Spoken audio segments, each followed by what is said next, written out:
Samahan niyo ulit ako guys sa topic natin today. Alagang Nairicos TV gustong umasenso. Huwag kalilimutang mga kadamunggol na mag-subscribe sa ating channel, para mas marami pa tayo matulungan sa vlog na to. So, today's topic mga ka-farmers, itong sow feeding guide and medication from gestating to farrowing period. Ito yung mga guide guys kapag ang ating inahin ay buntis. So, paalala lang guys, itong topic natin today, lahat na mababanggit ko po ay based lang po dito sa aking babuyan. Sabay-sabay tayo guys matuto. Hindi po ako guys expert, isa lamang po akong backyard farmer. So, bago yan, intro muna.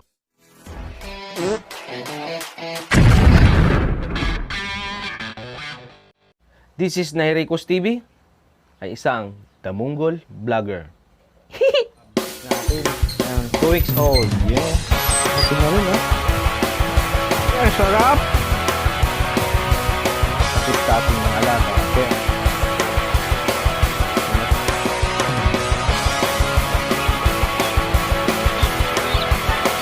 Ngayon, mga ka-farmers, so nandito tayo sa topic natin today, itong sow feeding guide and medication. So, papaliwanag ko muna, mga ka-farmers, na ang aking title is sow feeding guide. Nakalagay po is gestating to farrowing pen.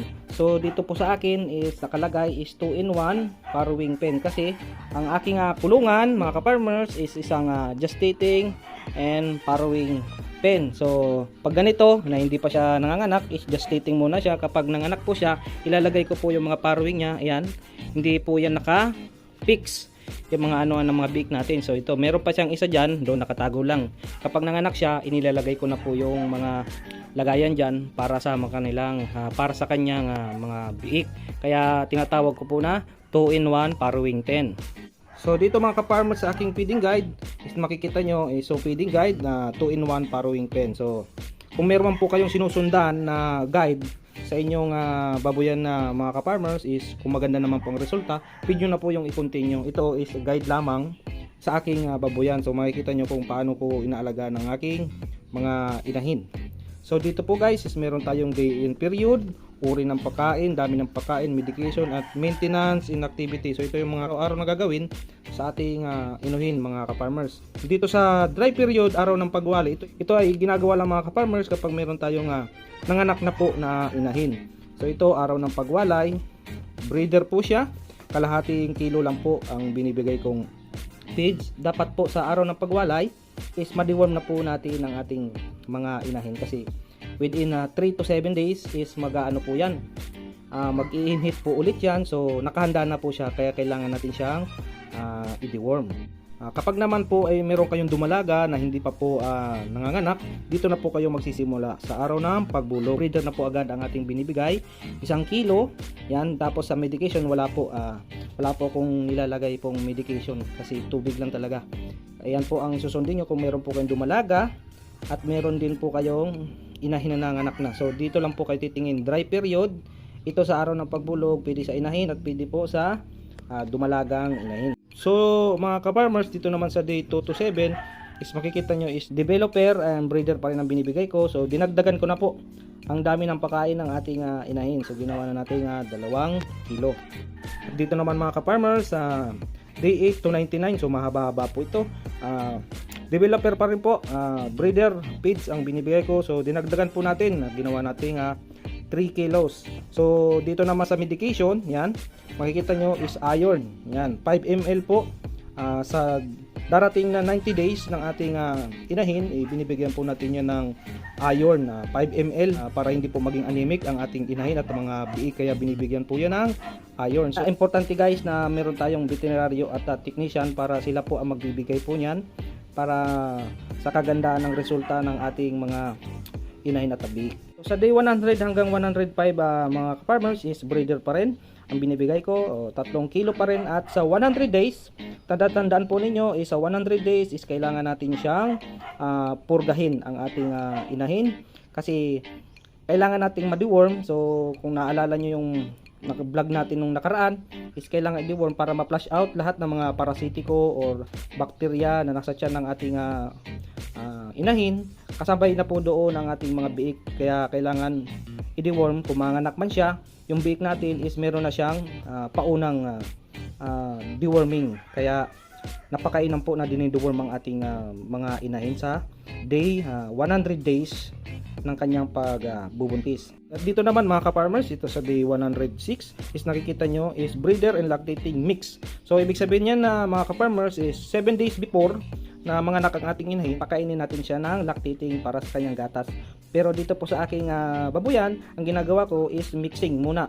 Kumbaga kalahating breeder, kalahati rin na lactating, kasi iniiwasan natin na hindi siya kumain, kasi kapag binigla po natin ang ating mga baboy, bigla po yan na hindi kakain kasi naninibago po sa kanyang feeds. Kaya ang ginagawa ko po dito sa aking babuyan is mixing muna.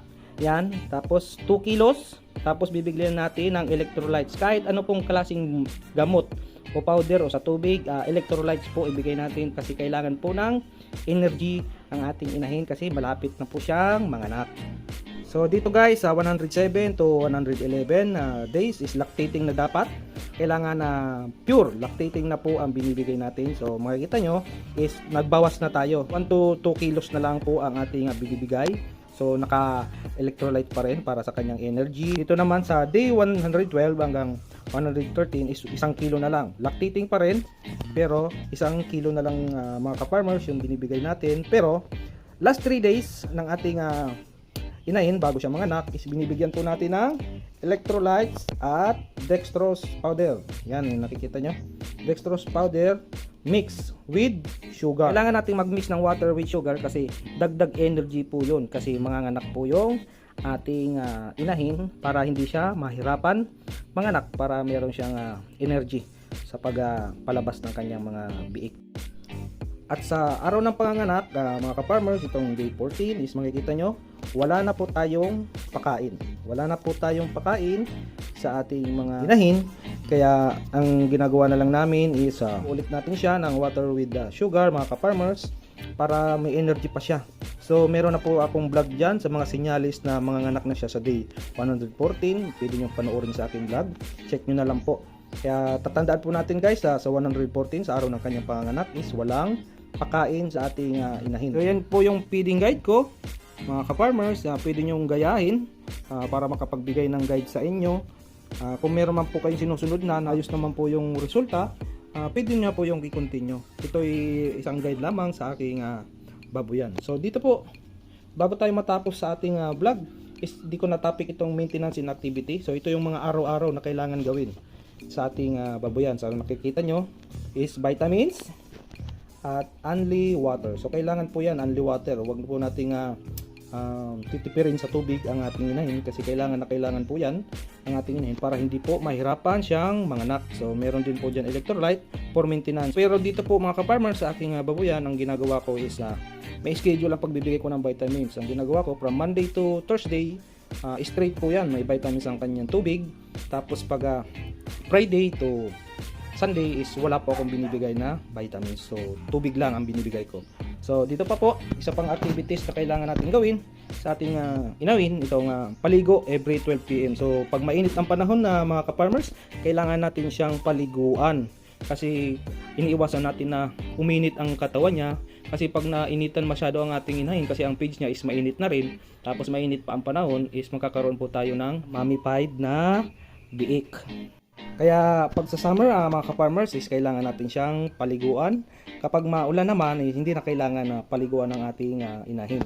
Kaya every 12 PM kailangan natin siyang paliguan kapag mainit lang po ang panahon. Dito naman po, next po is palagi nating himasin. Yan. Kailangan din po yung gawin. Palagi natin siyang hihimasin kasi kapag hindi natin nahihimas ang ating inahin, kapag darating na po yung panganak niya, nagkakaroon po ng matapang po yung ating inahin, kaya minsan may kumakain din po ng biik.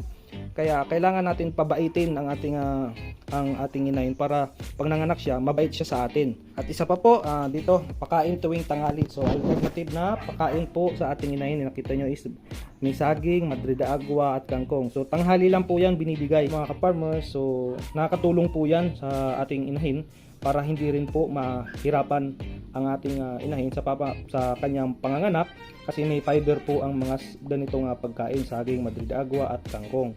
At last pa po, physical powder, binibigay ko po to sa aking inahin kasi pagpalapit ng panganganak ng ating inahin is bibigat po siya. So kailangan nating patibayin ang kanyang tuhod. So kailangan natin siyang bigyan ng physical powder kasi meron siyang calcium. So yan mga ka-farmers, yan po ang aking feeding guide. Pwede nyo gayahin, nasa inyo na po kung gagayahin nyo po. Ito po ay guide lamang sa inyong mga ka-farmers. So hanggang dito na lang mga ka-farmers. Sana po may natutunan po kayo sa vlog natin today mga ka-farmers. Sa lahat po na nanonood dyan, maraming salamat po. Pwede po kayo mag-suggest, mag-comment at mag-comment po sa ating vlog para may topic din po natin sa ating channel.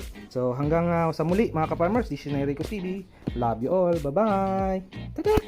Huwag po kakalimutan na i-subscribe at i-like nyo guys ang ating video.